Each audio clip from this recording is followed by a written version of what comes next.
और अब हम जो आपको खबर बताएंगे वो मध्य प्रदेश से तो नहीं है, लेकिन मध्य प्रदेश के सियासी घटनाक्रम को देखते हुए राजस्थान और महाराष्ट्र से जरूर जुड़ी है। क्या इन राज्यों में भी कांग्रेस पर होगी सियासी स्ट्राइक? इस रिपोर्ट में आप देखिए।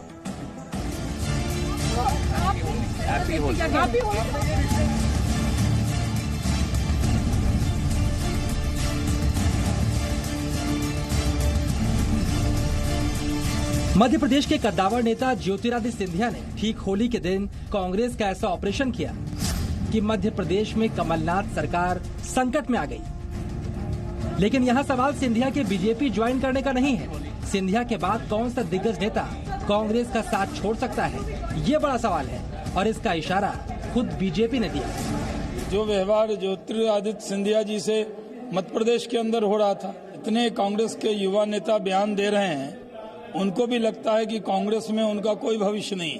देखिए, राजस्थान में भी कांग्रेस पार्टी वही व्यवहार सचिन पायलट जी के साथ कर रही है। ये अभी तो शुरुआत है, कांग्रेस के विधायकों के दरख्त में पतझड़ लगने वाला है। तो क्या वो नेता राजस्थान के सचिन पायलट हो सकते हैं? क्या सिंधिया के बाद सचिन पायलट भी कांग्रेस का दामन छोड़ देंगे?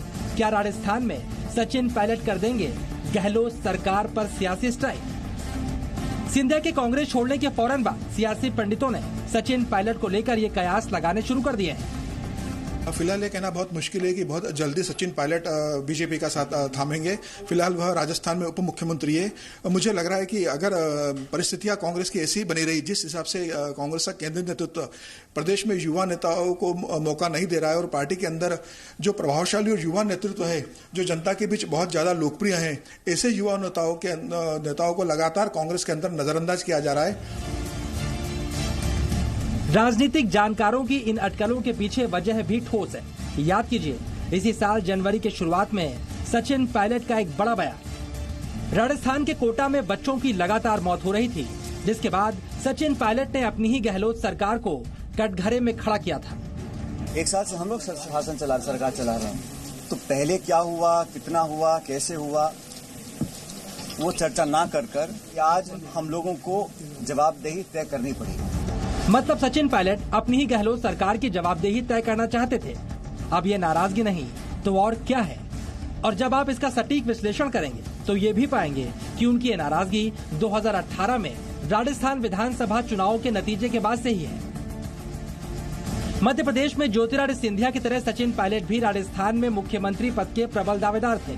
दोनों ने चुनाव में कड़ी मेहनत की थी, लेकिन राहुल ने एमपी में सिंधिया को दरकिनार करके कमलनाथ की सरकार बनवाई और राजस्थान में सचिन पायलट की मर्जी के बगैर अशोक गहलोत की सरकार बनवा दी। सचिन पायलट को तब डिप्टी सीएम के पद से संतोष करना पड़ा था। मैं सचिन और मिलिंद दोनों को जानता हूँ व्यक्तिगत तौर से। ये दोनों पक्के कांग्रेसी है।